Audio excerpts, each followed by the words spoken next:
Hello বন্ধুরা, good morning. দেখো বন্ধুরা, নববর্ষের দিন সারাদিন কিভাবে কাটিয়েছি সেটাই তোমাদের সাথে আর শেয়ার করব।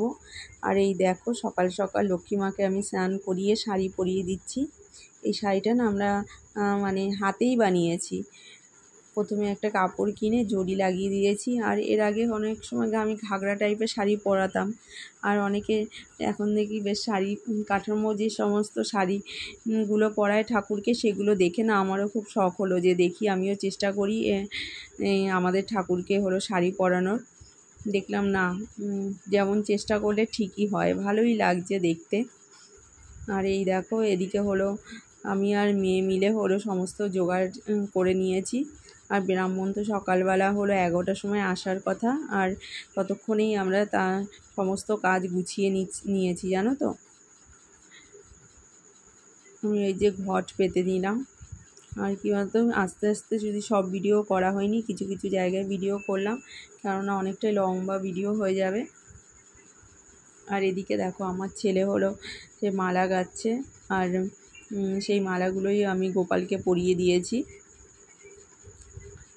আর এই যে পার্লারের সামনে হলো, এই দরজার সামনেই আমি ঘট বসিয়ে দিলাম। আমার একদম উঠোনের যেটা মেন গেট আছে তার পাশেই আরেকটা ছোট ঘর আছে। এই যে ঘরটা এখান থেকে খোলা হয়নি, না তোমাদের সাথে আমি শেয়ার করতে পারতাম। আর এই যে এইটাই উঠোনের এদিকটা থেকেই লোকজন ঢোকে। আর এই দেখো, ব্রাহ্মণ মশাই চলে এসেছে, পুজো আরম্ভ হয়ে গেছে। আর জানো তো, প্রথম এই 4 থেকে 5 বছর হবে আমি এই পুজোর মানে এই দিনে হলো পুজোটা শুরু করেছি। আগে প্রথম 2 বছর আমি অক্ষয় তৃতীয়ার দিন করতাম, কিন্তু অক্ষয় তৃতীয় দিনও দেখা যায় হলো মানে কোনো কাজ রইলো হঠাৎ করে, কিন্তু পয়লা বৈশাখটাই বেশি মানে ভালো লাগে আমার কাছে দিতে। সেই 2 বছর করেছিলাম অক্ষয় তৃতীয়ার দিন। এবার থেকে না, তারপরে আবার 3 বছর আমি এই পয়লা বৈশাখের দিনই এই পুজোটা শুরু করেছিলাম। এই যে নতুন করে খাতা তৈরি। কি বলো তো, কিছু ব্যবসার কাজে খাতা তো লাগেই। সেই পুরো খাতাটা হয়তো আমার লাগে না, কিন্তু নতুন করে আমি প্রতি বছরই একটা করে খাতা বানাই। আর এই যে নতুন খাতা, আমার কিছু হিসাব নিকাশ আর কিছু হলো পার্লারেও অনেক কিছু থাকে যেগুলো আমি সেল করি, তারও একটা খাতা আমি বানাই। এবার তাই প্রতি বছরই এই একটা খাতার প্রচণ্ডভাবে দরকার পড়ে বলে, পৃষ্ঠা শেষ হোক আর না হোক, আমি প্রতি বছরই একটা করে খাতা বানাই। সেই খাতাটা যে ব্রাহ্মণ মশাই লিখে দিল। আর ওই যে কুলোটা দেখতে পাচ্ছ, ওই কুলোটা না আমার মেয়ে নিজের হাতেই এঁকেছে।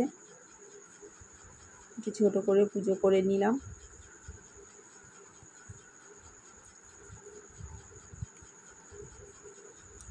আর এই পুজোটা আমি ওই বারান্দায় মানে একটা ঠাকুর ঘর ছিল, ওখানেই করতাম। আর এবছর আবার একটু যে আমার ভাইয়ের কিছু জিনিস থাকার জন্য আমি আবার ঘরেই এবছর পুজোটা করলাম। আর দেখতে পাচ্ছি আমার ঘরের যে প্রথমেই যেই ঢুকতেই যে বারান্দাটা, ওখানেই আগে আমার ঠাকুর ছিল। কিন্তু কখনো কখনো না আমার বর এসে গাড়ি সাইকেলে হয়তো ঢুকিয়ে দিত, তাই আমি আর পুজো ওইখানটায় করি না। আমি আর একটা পেছনে ঘর আছে, ওখানেই নিয়ে গেছি। আর এই যে পুজোর হয়ে গেছে, আবার সবাইকে একটু প্রসাদ দিয়ে আসবে। ঠিক আছে বন্ধুরা, আজ হলো এই পর্যন্তই রইল। আমার ভিডিওর যদি কোনো অংশ একটু ভালো লাগে তাহলে প্লিজ একটা লাইক কমেন্ট শেয়ার করে দিও।